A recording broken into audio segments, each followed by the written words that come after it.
नमस्कार भक्तों, स्वागत है आप सभी का एक बार फिर से हमारी इस नई वीडियो में।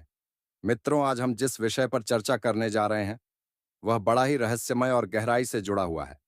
स्त्री का त्रिया चरित्र। मित्रों, बहुत से लोग आज भी नहीं जानते कि यह स्त्री का त्रिया चरित्र आखिर होता क्या है।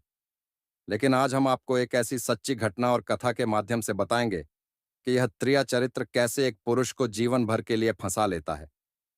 कुछ पुरुष स्त्री की सुंदरता और चालाकी देखकर मोहित हो जाते हैं, तो कुछ ऐसे भी होते हैं जो शादीशुदा होने के बावजूद किसी दूसरी स्त्री के जाल में फंसकर अपनी पहली पत्नी तक को भूल जाते हैं और फिर जीवन भर दुखों का सामना करते हैं, पछताते हैं, लेकिन निकल नहीं पाते। मित्रों, यह त्रिया चरित्र इतना गहरा होता है कि अगर कोई पुरुष इसमें फंस जाए तो वह अपनी पूरी जिंदगी उस जाल से बाहर नहीं निकल पाता। कई पुरुष बर्बाद हो गए हैं, अपने घर परिवार को छोड़कर, सिर्फ एक स्त्री के मोह में फंसकर। इसलिए प्रिय भाइयों, हम आपसे निवेदन करते हैं कि इस वीडियो को शुरू से लेकर अंत तक पूरा देखिएगा। हो सकता है कि यह वीडियो आपके जीवन में भी एक नई सीख लेकर आए। थोड़ा सा समय निकालिए मित्रों और जानिए कि स्त्री का त्रिया चरित्र असल में क्या होता है।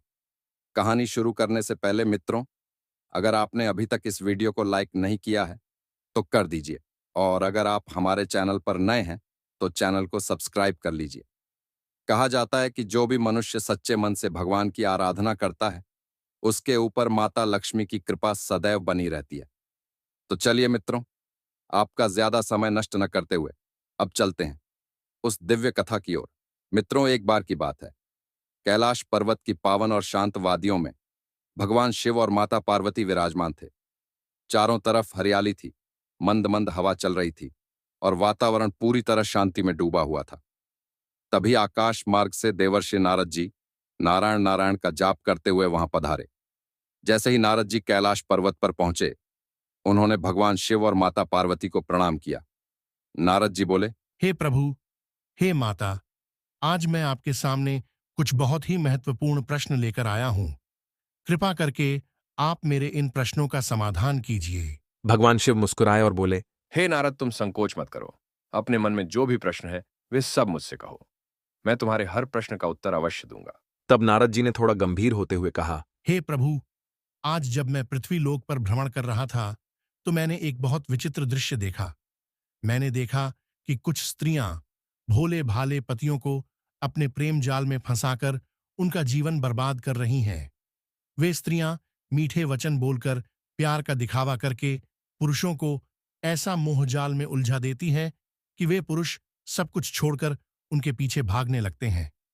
हे प्रभु, मैं यह देखकर सोच में पड़ गया कि आखिर स्त्रियों को संतोष क्यों नहीं मिलता। वे एक पुरुष को पाकर भी क्यों दूसरे पुरुष को अपने जाल में फंसाना चाहती हैं। क्या यही स्त्री का त्रिया चरित्र कहलाता है? हे प्रभु, क्यों स्त्रियां पुरुषों को अपने प्रेम के जाल में फंसाकर उनका घर परिवार और जीवन तक उजाड़ देती हैं? क्या उनका स्वभाव ही ऐसा है या इसके पीछे कोई गहरा कारण छिपा है?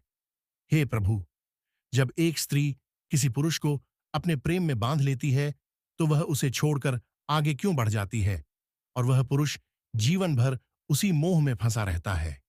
क्या यही त्रिया चरित्र का अर्थ है? हे प्रभु, क्या सभी स्त्रियां ऐसी होती हैं या कुछ विशेष स्त्रियां ही इस मार्ग पर चलती हैं? और यदि हां तो पुरुषों को इससे कैसे बचना चाहिए? हे प्रभु, मैंने देखा कि कई पुरुष जो पहले अपने परिवार से प्रेम करते थे, अब वे अपने घर वालों को भूल गए हैं। वे अपनी पत्नी और बच्चों को छोड़कर उस स्त्री के पीछे भाग रहे हैं जिसने उन्हें अपने प्रेम जाल में फंसाया। प्रभु, यह दृश्य देखकर मेरा मन व्याकुल हो उठा। हे प्रभु, क्या स्त्री की मोहिनी शक्ति इतनी प्रबल होती है कि वह किसी भी पुरुष को अपने वश में कर सकती है? क्या यह त्रिया चरित्र सिर्फ छल और माया का दूसरा रूप है? हे प्रभु, क्या यही कारण है कि पुराने समय से लेकर आज तक पुरुष स्त्रियों के इस जाल में फंसते रहे हैं और आज भी समाज में कितने ही परिवार इसी कारण टूट रहे हैं?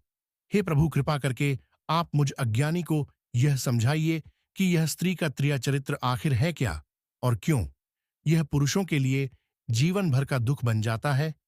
हे प्रभु, क्या इस त्रिया चरित्र से बचने का कोई मार्ग है? क्या कोई ऐसा उपाय है जिससे पुरुष अपने मन को संयमित रख सके और इस जाल में न फंसे। हे प्रभु, कृपा करके विस्तार से समझाइए ताकि मैं इस ज्ञान को पृथ्वी लोक के लोगों तक पहुंचा सकूं, ताकि वे भी इन दुखों और बर्बादी से बच सकें। मित्रों, नारद जी लगातार प्रश्न करते रहे। उनका मन व्याकुल था, क्योंकि उन्होंने धरती पर अनेक परिवारों को टूटते देखा था। कई पतियों को अपनी गृहस्थी छोड़कर भटकते देखा था। नारद जी फिर बोले, हे प्रभु, कृपा करके मुझे यह भी बताइए कि क्या स्त्रियों का यह स्वभाव जन्मजात होता है या समय और परिस्थितियां उन्हें ऐसा बना देती हैं?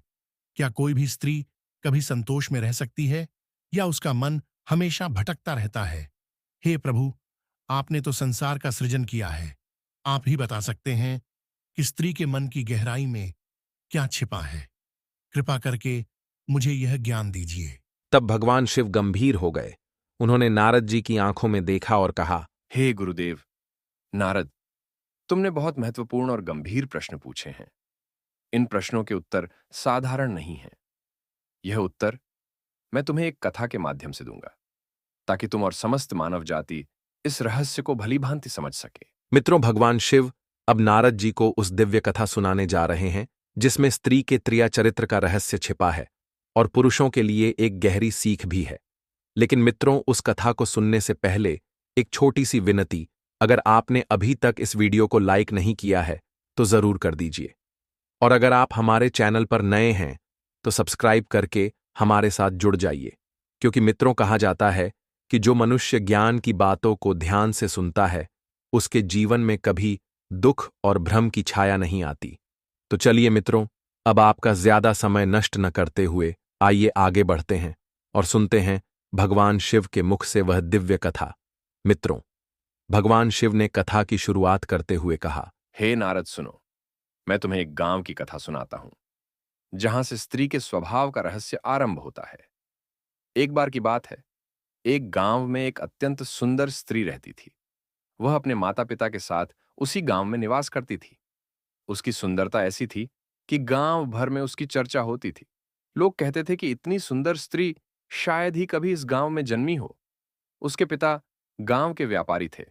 व्यापार के काम में हमेशा व्यस्त रहते थे और दूर दूर के नगरों में व्यापार करने जाते थे। उसकी माता घर संभालती थी और बेटी के विवाह के बारे में सोचती रहती थी।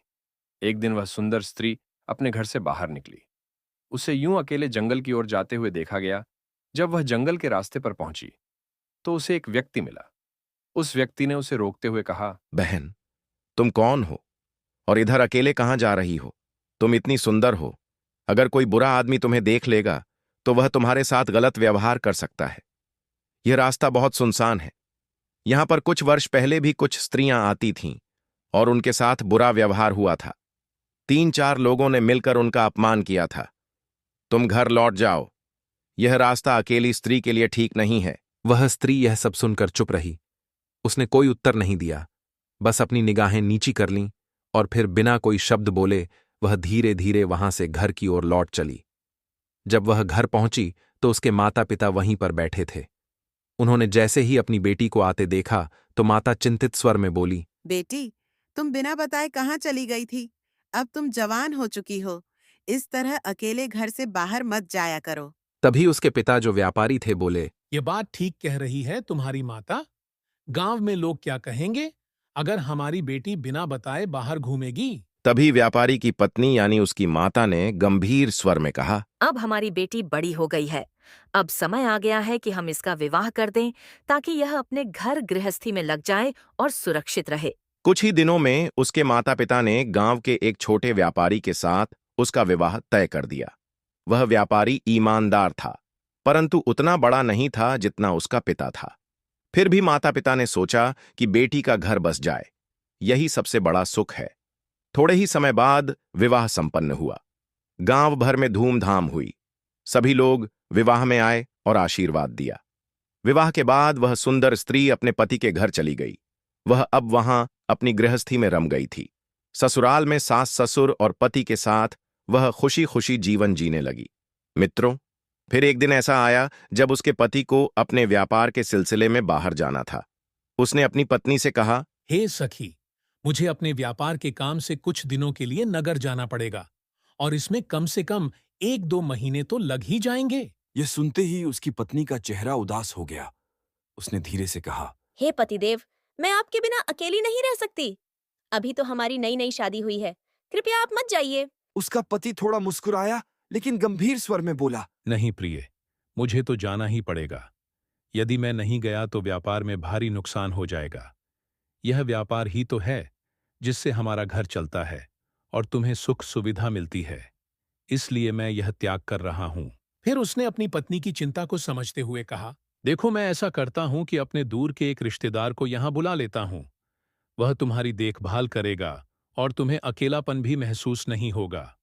तुम्हारा मन भी लगा रहेगा। यह सुनकर स्त्री ने सिर झुकाते हुए कहा। ठीक है, पतिदेव, जैसी आपकी मर्जी, आप जैसा उचित समझे वैसा कीजिए। फिर उसके पति ने अगले ही दिन अपने रिश्तेदार को संदेश भेज दिया कि वह आकर घर में कुछ दिन ठहरे, जब तक कि वह व्यापार यात्रा से लौटे। स्त्री भी मन ही मन सोच रही थी कि चलो, कोई तो होगा जिससे मन का खालीपन थोड़ा भर जाएगा।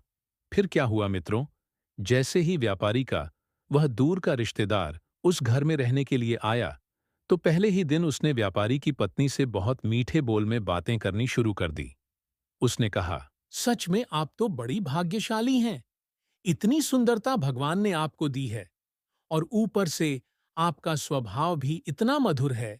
आपके जैसी स्त्री को तो कोई पति अपनी आंखों से दूर ही न करे। व्यापारी की पत्नी ने पहले तो मुस्कुराकर टाल दिया, लेकिन रिश्तेदार की बातें दिन ब दिन मीठी और मन को छूने वाली होती चली गईं। वह रोज उसके सामने तारीफों के फूल बरसाने लगा। आप जैसी रूपवती स्त्री को तो रानी जैसा जीवन मिलना चाहिए बहन जी। इतनी सुंदरता को तो लोग पूजते हैं और आपका पति आपको अकेला छोड़कर चला गया, ये तो बहुत अन्याय है। मित्रों, धीरे धीरे वो रिश्तेदार इतना मधुर व्यवहार करने लगा कि व्यापारी की पत्नी के मन में भी उसके प्रति आकर्षण जागने लगा। वह सोचने लगी, सही कहता है, ये आदमी मेरे पति को मेरी चिंता नहीं थी, लेकिन ये इंसान तो दिन रात मेरी चिंता करता है। अगर मैं आपके पति की जगह होता तो आपको कभी अकेला न छोड़ता। आप जैसी सुंदर और कोमल नारी को तो हर पल स्नेह और सम्मान मिलना चाहिए। व्यापारी की पत्नी का मन अब डगमगाने लगा। उसने सोचा कि इस आदमी की बातें उसके मन में घर कर रही हैं।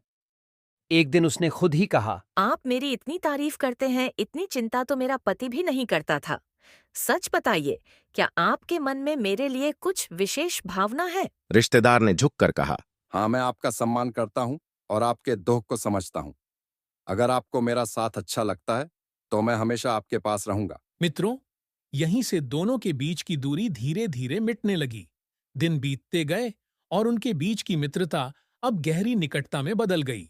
दोनों अब अक्सर अकेले में देर तक बातें करने लगे, साथ खाना खाने लगे और एक दूसरे की आंखों में आंखें डालकर सपने देखने लगे।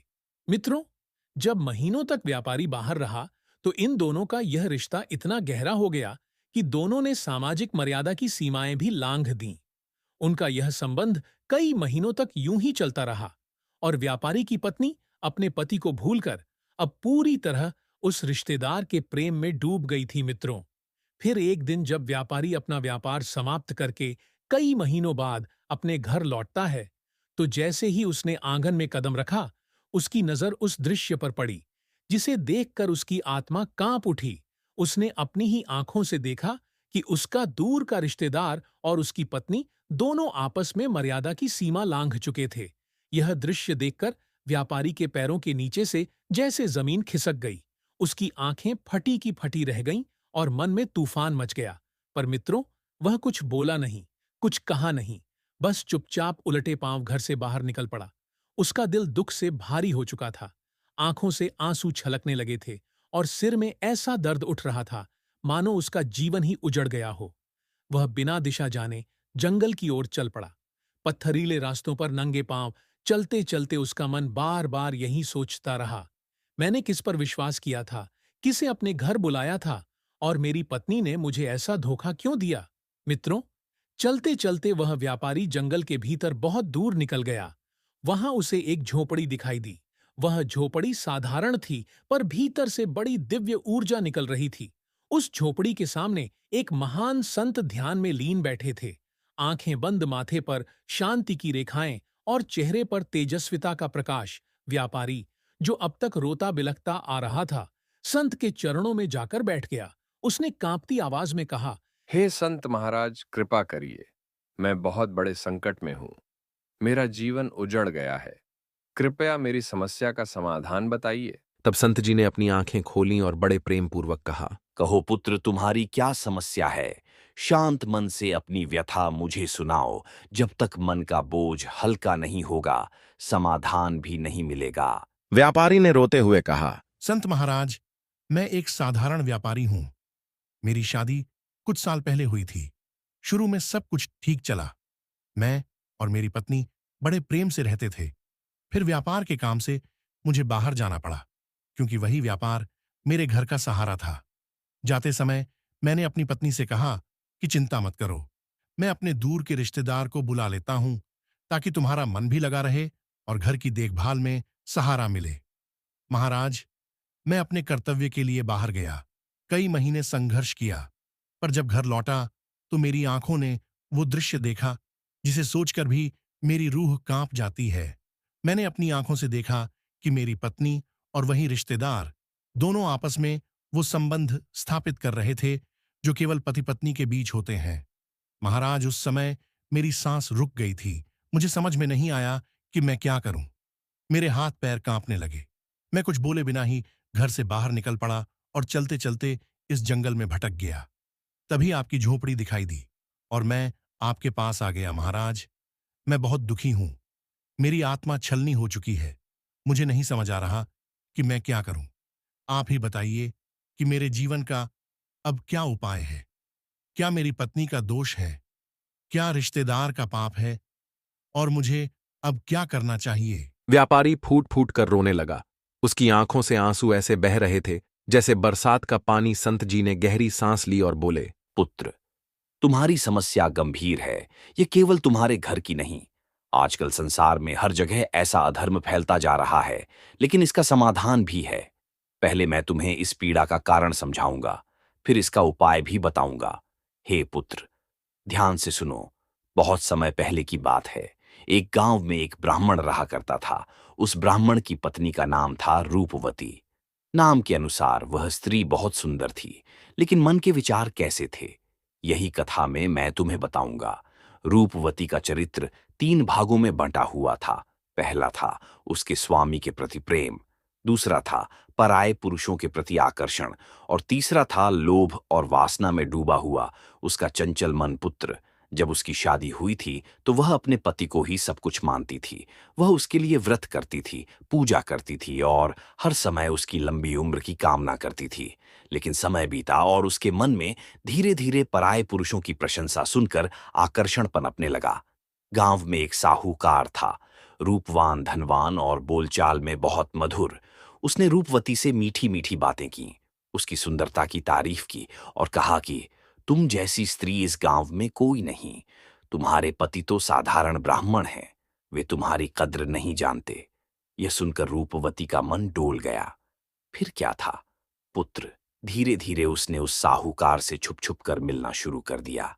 कभी मंदिर के पीछे, कभी नदी किनारे। शुरू में वह खुद को रोकती रही, परंतु मन की चंचलता ने उसे जीत लिया। एक दिन उसने मर्यादा की रेखा लांघ दी। यह पहला त्रिविचार था, जहां स्त्री अपने पति को छोड़कर पराए पुरुष में आकर्षण ढूंढने लगी। लेकिन पुत्र कथा यहीं खत्म नहीं होती। जब साहूकार ने उसे भोग लिया तो कुछ समय बाद उसने उससे मुंह मोड़ लिया। अब रूपवती को अपना दूसरा शिकार चाहिए था। गांव में एक युवा चरवाहा था जो बलवान और सुंदर था। अब रूपवती ने उसे रिझाना शुरू किया। लोभ और वासना में डूबी रूपवती ने अपने तन का सौदा करना प्रारंभ कर दिया। कभी सोने के गहनों के लिए, कभी कपड़े के लिए, कभी स्वर्ण मुद्राओं के लिए। यह दूसरा त्रिविचार था, जहां स्त्री का मन लोभ में पड़कर खुद को बेचने लगा। फिर पुत्र, तीसरा और सबसे भयावह चरित्र तब सामने आया जब गांव के प्रधान ने रूपवती की हरकतों को जान लिया और उसने भी उसे अपने महल में बुलाया। अब वह स्त्री न घर की रही, न बाहर की समाज में उसकी निंदा होने लगी। लोग उसे बुरी नजर से देखने लगे। उसकी अपनी सखियां भी उससे किनारा करने लगीं। उसका पति अपमानित होकर गांव छोड़कर चला गया। रूपवती का जीवन अंत में तन्हाई और दुख में डूब गया। यह तीसरा त्रिविचार था, जहां स्त्री का चंचल मन उसे पतन की गहराई में ले गया। संत जी गहरी आवाज में बोले, हे पुत्र, अब मैं तुझे तर्क से समझाऊंगा। जो कथा मैंने अभी सुनाई वही सत्य है और वही नीति भी। इसी को त्रिया चरित्र कहते हैं। ध्यान से सुन और मन में कोई क्रोध न ला, क्योंकि जब तक तर्क से समझेगा नहीं तब तक तेरे मन का दुख दूर नहीं होगा। पुत्र, स्त्री का मन बहुत चंचल होता है। जब तक वह अपने मन को वश में रखती है तब तक वह देवी के समान होती है, लेकिन जब उसका मन डगमगाता है तब वही स्त्री कुल को डुबाने वाली बन जाती है। इसे ही त्रिया चरित्र कहते हैं। त्रिया चरित्र का पहला स्वरूप है मीठी बातें सुनकर मन डोलना। तेरी पत्नी ने वही किया जब तेरा रिश्तेदार मीठी मीठी बातें करने लगा। तेरी पत्नी का मन फूल की तरह खिल गया। क्यों? क्योंकि स्त्री को सबसे ज्यादा प्रिय होता है। उसकी सुंदरता की तारीफ जब कोई उसके रूप की प्रशंसा करता है तो उसके मन का द्वार खुल जाता है। यही पहला तर्क है। पुत्र, स्त्री का मन शब्दों से जीता जाता है, और जब कोई उसे मीठे शब्दों से जीत लेता है तब उसका मन उसी ओर झुक जाता है। दूसरा तर्क सुन, लोभ और इच्छा का बढ़ना। जब रिश्तेदार ने तेरी पत्नी से कहा कि तुम्हें तुम्हारा पति समझ नहीं पाया, मैं ही तुम्हें समझता हूं, तो तेरी पत्नी का मन और डोल गया। स्त्री को स्नेह चाहिए, अपनापन चाहिए, और जब उसका पति दूर रहता है या उसकी चिंता नहीं करता तो वह अपनापन पराये पुरुष में ढूंढने लगती है। तेरी पत्नी ने यही किया। पुत्र, तेरी गैर मौजूदगी में उसने उस रिश्तेदार को ही अपना मान लिया। इसी को नीति में कहते हैं। जहां जल जल्दी मिले वहीं प्यासी स्त्री अपना प्यास बुझाती है, और यही त्रिया चरित्र का दूसरा स्वरूप है, लोभ और इच्छा का तेज हो जाना। तीसरा तर्क सबसे गंभीर है। पुत्र, मर्यादा का टूटना और देह का पतन। जब मन डोलता है, इच्छा बढ़ती है, तो फिर देह भी रुकती नहीं। यही हुआ। तेरी पत्नी के साथ वह इतनी मोहित हो गई कि उसने अपने तन का सौदा कर लिया। और पुत्र, जब स्त्री अपनी देह का संयम छोड़ देती है तब कुल का नाश निश्चित हो जाता है। यही कारण है कि नीति में बार बार कहा गया है, स्त्री का सबसे बड़ा गहना उसका चरित्र है, और जब यह गहना टूट जाता है तो फिर कोई आभूषण उसकी लाज नहीं बचा सकता। अब पुत्र, तुझसे एक और गहरी बात कहता हूं। त्रिया चरित्र को समझना कठिन है, क्योंकि स्त्री का मन जल की तरह है। जहां ढलान मिलेगी वहीं बह जाएगा। इसलिए शास्त्र कहते हैं कि स्त्री को सदा प्रेम, सुरक्षा और मर्यादा में रखा जाए। यदि पति अपनी स्त्री की चिंता न करे, उसकी प्रशंसा न करे और उसे अकेला छोड़ दे, तो फिर वह पराये पुरुष की ओर झुकने लगती है। तेरी गलती भी यही थी पुत्र। तू व्यापार में लग गया, लेकिन पत्नी के मन की सुधि लेना छोड़ दिया। परंतु पुत्र, इसका यह अर्थ नहीं कि तेरी पत्नी निर्दोष है। त्रिया चरित्र में सबसे बड़ी कमजोरी यही है कि स्त्री अपने मन पर संयम नहीं रखती। जब भी कोई उसकी प्रशंसा करता है, उसे प्यार से देखता है, तो वह अपने कर्तव्य और धर्म को भूल जाती है। इसे ही नीति में कहा गया है, स्त्री की परीक्षा तभी होती है जब वह अकेली हो और उसके सामने कोई पराया पुरुष मीठे वचन बोले। तेरी पत्नी इस परीक्षा में असफल हुई। पुत्र, इसी को त्रिया चरित्र कहते हैं। संत जी थोड़ा रुक कर बोले, अब मैं तुझे और गहरे तर्क से समझाता हूं पुत्र। यह संसार ही ऐसा है जहां स्त्री और पुरुष दोनों का मन चंचल है, लेकिन स्त्री का मन विशेष रूप से अधिक डोलता है, क्योंकि वह भावुक होती है, जल्दी विश्वास कर लेती है और अपनी भावनाओं में बह जाती है। इसलिए जब कोई पुरुष उसकी सुंदरता की प्रशंसा करता है, उसका हालचाल पूछता है और उसके दुख सुख में साथ देता है, तो स्त्री उसी पुरुष के प्रति आकर्षित हो जाती है। यही कारण है कि नीति में कहा गया है, स्त्री का मन काजल की कोठरी के समान है, जिसमें जो भी प्रवेश करता है वह काला होकर ही निकलता है। पुत्र, तू आज रो रहा है, दुखी है, लेकिन तुझे समझना चाहिए कि यही संसार का स्वभाव है। स्त्री का त्रिया चरित्र कोई नई बात नहीं है, ये पुरातन काल से चला आ रहा है। रामायण में भी जब माता सीता को रावण ने वश में करने की कोशिश की थी, तो लक्ष्मण जी ने यही नीति कही थी कि स्त्री का मन चंचल होता है और संकट में पड़ने पर वह संयम खो देती है। तेरी पत्नी ने वही किया पुत्र। पहले उसने मन में पराये पुरुष के प्रति आकर्षण को जगह दी, फिर लोभ में पड़कर उसके साथ संबंध बनाए और अंत में अपनी मर्यादा को भुला दिया। इसीलिए पुत्र, तू इसे त्रिया चरित्र समझ और मन शांत कर।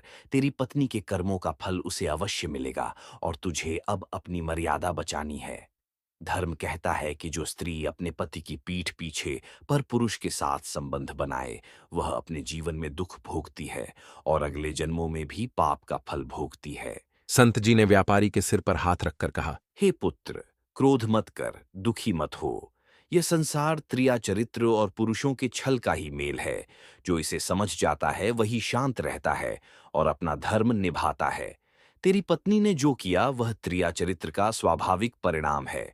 जब स्त्री के मन में संयम और धर्म की सीख नहीं दी जाती, तू अब इसे समझ और आगे अपने जीवन में सतर्क रह। स्त्री को प्रेम, सुरक्षा और मर्यादा में रखना चाहिए और अपने घर को धर्म से जोड़कर चलाना चाहिए। तभी कुल की रक्षा होती है। यही त्रिया चरित्र का तात्पर्य है। पुत्र, स्त्री का मन चंचल है, जल्दी डोलता है, प्रशंसा से फूलता है और अवसर मिलने पर मर्यादा तोड़ देता है। इसीलिए शास्त्र बार बार चेतावनी देते हैं कि स्त्री और पुरुष दोनों को संयम में रहना चाहिए, वरना घर टूटता है और कुल का नाश होता है। संत जी ने अंत में कहा, हे पुत्र, तू अब समझ गया ना, यही तर्क है। त्रिया चरित्र वही है जो तेरी पत्नी ने किया, वही नीति में लिखा है और वही संसार का नियम है। अब तू अपना मन स्थिर कर और अपने जीवन में धर्म का पालन कर। व्यापारी संत के चरणों में गिर पड़ा और रोते हुए बोला, हे संत महाराज, आज आपने मेरी आंखें खोल दी। मैं तो अंधेरे में भटक रहा था, मन में आग लगी थी, क्रोध से भरा पड़ा था। मैं तो सोच रहा था कि अब मैं अपने घर लौटकर अनर्थ कर बैठूंगा, अपने कुल का नाश कर दूंगा। लेकिन हे महात्मा, आपके वचन सुनकर, आपकी कथा और तर्क को समझकर आज मुझे सच का ज्ञान हुआ है। आपने मेरे मन का अंधकार मिटा दिया है। जिस बात को मैं अपमान समझ रहा था, वही अब आपके वचन से नीति का पाठ बन गई है। आज आपने मुझे बचा लिया महाराज, वरना मैं अपने ही हाथों सब कुछ मिटा डालता। व्यापारी संत के चरण पकड़कर बोला, हे गुरुवर, आज आपने मुझे नई दृष्टि दी है। पहले मैं स्त्री को ही दोष देता था, लेकिन अब समझ गया हूं कि गलती केवल उसकी नहीं थी, बल्कि मेरे अपने कर्म भी कारण बने। आपके तर्कों ने मेरे मन का क्रोध शांत कर दिया। आज आपने मुझे संभाल लिया महाराज, नहीं तो मैं तो अपना घर, कुल सब मिटाने ही वाला था। हे संत महाराज, अब मैं वचन देता हूं कि मैं फिर कभी ऐसी गलती नहीं करूंगा। मैं अपनी स्त्री को सुधारने का प्रयास करूंगा, अपने घर को धर्म के मार्ग पर चलाऊंगा। अब मैं क्रोध में कोई अनर्थ नहीं करूंगा। आज आपने मेरे मन का अज्ञान मिटा दिया है। आपके चरणों में नमन है गुरुवर। आपने सच में मुझे नया जीवन दिया है। हे महाराज, आप जैसे संतों के वचन ही संसार का दीपक हैं। आपने मुझे बचा लिया है। अब मैं जान गया कि स्त्री का त्रिया चरित्र क्या होता है और पुरुष का कर्तव्य क्या है। मैं अपने घर लौटूंगा, लेकिन अब मैं न क्रोध करूंगा, न हिंसा करूंगा। आज से मैं धर्म के मार्ग पर चलूंगा। हे गुरुदेव, आपके चरणों में कोटि कोटि प्रणाम है। आपने सच में मेरे जैसे पापी को भी सुधरने का अवसर दे दिया। भगवान शिव ने कथा समाप्त करते हुए नारद जी की ओर देखा और मंद मुस्कान के साथ बोले, हे नारद, अब मैंने तुम्हें स्त्री का त्रिया चरित्र विस्तार से समझाया। तुमने व्यापारी की कथा भी सुनी और संत द्वारा दिए गए तर्क भी सुने। अब मुझे पूर्ण विश्वास है कि तुम्हें स्त्री के स्वभाव और उसके त्रिया चरित्र का मर्म अवश्य समझ में आ गया होगा। फिर भगवान शिव थोड़ा ठहर कर गंभीर स्वर में बोले, हे नारद, स्त्री का स्वभाव चंचल जल की तरह है। यदि उसे नीति, धर्म और मर्यादा के बांध में न रखा जाए तो वह बहक सकती है और अपना भी पतन कर सकती है। और पुरुष का भी यह त्रिया चरित्र उसी प्रवृत्ति का नाम है।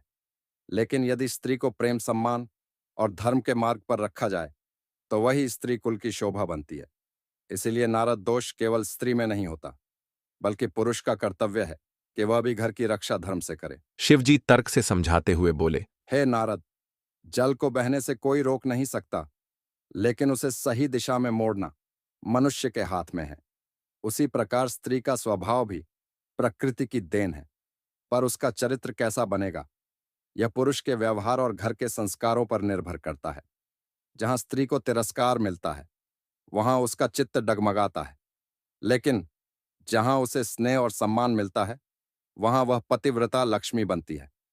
यह त्रिया चरित्र केवल दोष नहीं है नारद, यह प्रकृति का रहस्य है जिसे समझकर ही गृहस्थ सुखी रह सकता है। जो पुरुष केवल स्त्री को दोष देता है वह अधूरा ज्ञान रखता है, लेकिन जो स्त्री के स्वभाव को समझकर उसे प्रेम से मार्ग पर लाता है वही पुरुष सच्चा ज्ञानी है।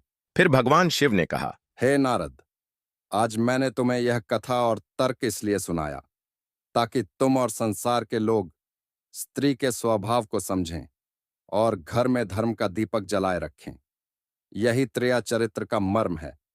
अब मुझे आशा है कि तुम्हारे संदेह मिट गए होंगे। यह सुनकर देवर्षि नारद जी भावुक होकर भगवान शिव के चरणों में झुक गए और दोनों हाथ जोड़कर बोले, हे प्रभु, आज आपने मेरी आंखें खोल दी। आपके वचन अमृत के समान है। आज आपने जो ज्ञान मुझे दिया है वह केवल मेरे लिए ही नहीं बल्कि उन सभी भक्तों के लिए दीपक है जो इस कथा को सुनेंगे। नारद जी आगे बोले, हे प्रभु, जिसने भी इस कथा को आरंभ से लेकर अंत तक श्रद्धा से सुना होगा वह अवश्य ही स्त्री के त्रिया चरित्र को समझेगा और अपने जीवन में किसी भूल भटकेगा नहीं। आपका ज्ञान तो संसार के अंधकार में प्रकाश है। आपने जो नीति बताई है वही मानव जीवन का सत्य है। मैं कृतार्थ हो गया प्रभु।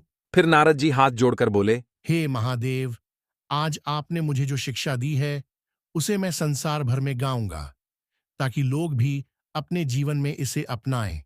आपका ज्ञान ही भक्ति है और आपकी कथा ही संसार का पथ प्रदर्शन है। कोटि कोटि धन्यवाद। हे प्रभु, आपने आज मेरी बुद्धि को शुद्ध कर दिया। मित्रों, अगर आप सभी को यह कथा पसंद आई हो और आपको स्त्री का त्रिया चरित्र यानी स्त्री स्वभाव की असली पहचान जरूर समझ में आया हो तो आप हमारे चैनल को सब्सक्राइब जरूर करें। और हाँ मित्रों, इस कथा को अपने दोस्तों और परिवार वालों के साथ भी जरूर शेयर करें ताकि वे भी इस गहरे सत्य को जान सकें। मित्रों, अगर आप लोगों को मेरी यह वीडियो देखकर थोड़ी सी भी सहमति हुई हो, अगर आपके मन में भी कहीं यह विचार जागा हो कि हाँ, इसमें सच्चाई है, तो आप लोग अभी से सतर्क हो जाइए। वरना मित्रों, स्त्री का त्रिया चरित्र ऐसा मायाजाल है, ऐसी मीठी बातों और चालों का जाल है जिसमें जो भी मनुष्य फंस जाता है वह फिर पूरे जीवन भर नहीं निकल पाता।